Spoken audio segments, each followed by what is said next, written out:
Many years ago, my little sister and I shared a small but comfortable room in my grandparents' basement. We would always go to sleep with our praying hands nightlight and the Bible stories for kids cassette tapes. As you can probably tell, my grandparents are very religious. This was what my sister and I did every night. It was a routine. We would say our prayers and settle into our beds, listening to our cassette tapes. This is important because this one night in particular was different. It was really cold downstairs, and I shivered, still awake under my quilts. My sister slept comfortably across the room. She was snoring loudly. I turned on my side and I watched her for a moment. I smiled to myself and snuggled deeper into my covers, seeking the comfortable warmth and hoping to drift off into dreamland. The tape clicked into white noise. It was a soothing sound and I felt safe. That is, until I closed my eyes. A feeling of unease snaked around me and I didn't know what made me feel so scared. So I opened my eyes and I looked around. It was dark. Toys and stuffed animals were scattered haphazardly on the floor. Clothes and the remainder of the blanket fort we built earlier littered the room. Everything looked normal. Normal until I looked toward the door.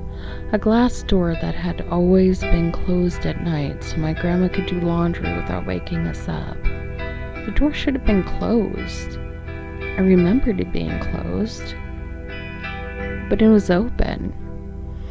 I thought this was strange, but I guess someone could have just checked in on us to make sure we were actually sleeping.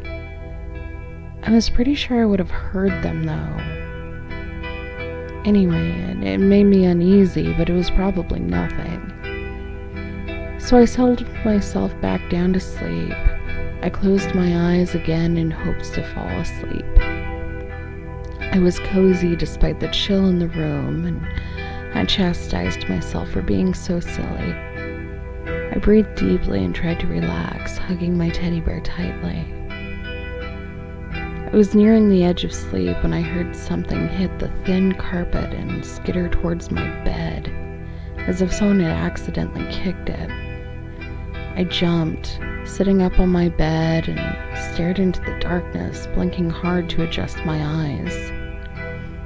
I got up and shivered, picking up the nightlight that had landed near the foot of my bed.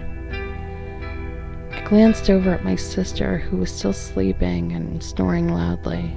I frowned and started walking towards the door to plug the nightlight back in.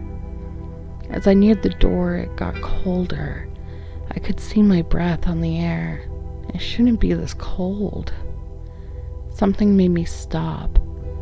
I resisted the urge to run back to my bed and hide under the covers. Instead, I looked at the door. I couldn't see the white lace curtain. Something dark was blocking the door. It was then that I saw its eyes, glowing like embers of a dying fire. I began to feel hot. My palms began to sweat. My heart was racing. I could only see the thing's outline and its eyes, burning eyes. My sister groaned in her sleep and the thing moved towards her. I grabbed the closest thing to me, a little plastic wiffle bat. You know those little bats with the holes in them? Nearly crushing the nightlight in my haste. I charged the creature with my plastic weapon and I hit it. It made contact, I think, but the bat went right through it. I couldn't see. I was terrified, but I had to protect my little sister. It was my duty to make sure she was safe, so I had to fight. I remembered the nightlight in my hand as I swung again. Light's supposed to drive out darkness, right?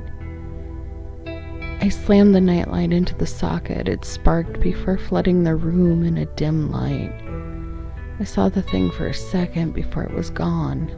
It had a human shape, but it was blacker than the night and wispy like it was made from smoke. Its hands were elongated and sharp-looking, and its eyes smoldered with hate. I was shaking, but the thing was gone. I flipped the cassette and I listened to the story's beginning before crawling into my sister's bed, putting the bat between us. If the thing came back, I knew I could protect her. I must have fallen asleep at some point in the night.